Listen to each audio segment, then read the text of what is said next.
or treat, because that's what they put on the title and that's how it's said phonetically. So, yeah, joking aside, guys, this was written and directed by Michael Dougherty, and it's a movie that a lot of you guys wanted me to talk about. And this is a big, spooky anthology. They're interwoven stories that demonstrate that some traditions are best not forgotten, as the residents of a small town face real ghosts and ghouls on Halloween. Tales of terror reveal the consequences of extinguishing a jack-o'-lantern before midnight, and a grumpy hermit's encounter with a sinister trick-or-treater named Sam. Now, there's a reason why this movie right here was a big part of my Blu-ray haul video that I did last month. It's because there were so many of you guys out there, so many other creators that really wanted me to check this out, because before this, I had never seen Trick or Treat. I know, crazy, right? But now sitting here today, I can I can see why you guys wanted me to watch this, because this was fantastic. And you want to know why it's fantastic?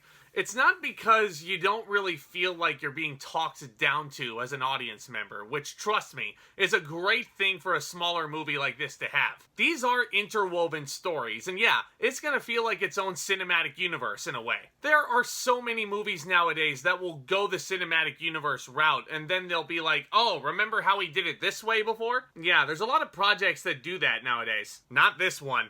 I really don't feel like a stupid audience member watching Trick or Treat at any point. And it also very much helps that these stories are very entertaining.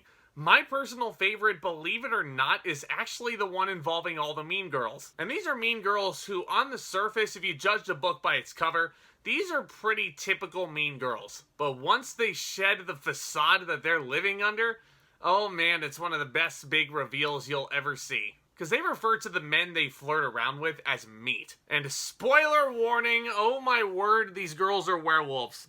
They're freaking bloody werewolves. And the way this is all revealed and the way this whole sequence is shot by Michael Dougherty is just so awesome. But that's what I'm getting at. That's the thing that I really respect about Trick or Treat, is the attention to detail. Every shot feels like it has a reason for being here. Every line of dialogue really feels like it's upping the tension in every one of these stories. There is absolutely no filler in Trick or Treat, and Michael Dougherty's passion for this project, and his passion for this holiday, because he said in interviews that he loves Halloween. It really is, for lack of a better term, a treat to sit through.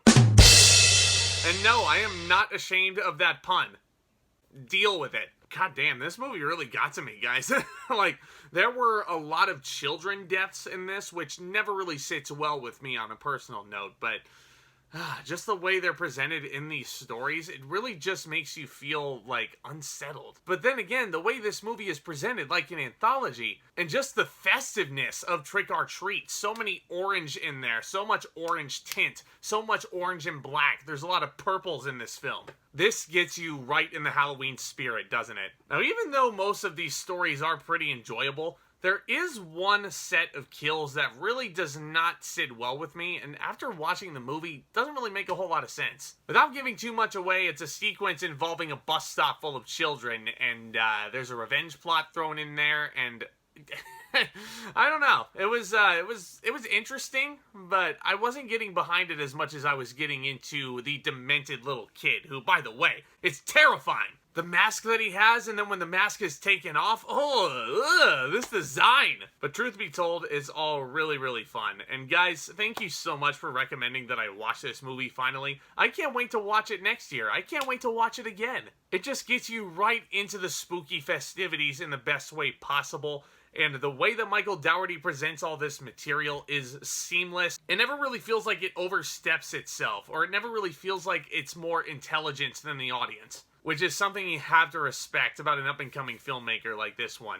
I'm gonna give Trick or Treat an A. Again, I can't get over how good this movie was. Let me know what you thought of Trick or Treat down in the comment section below. What is your favorite Halloween hidden gem?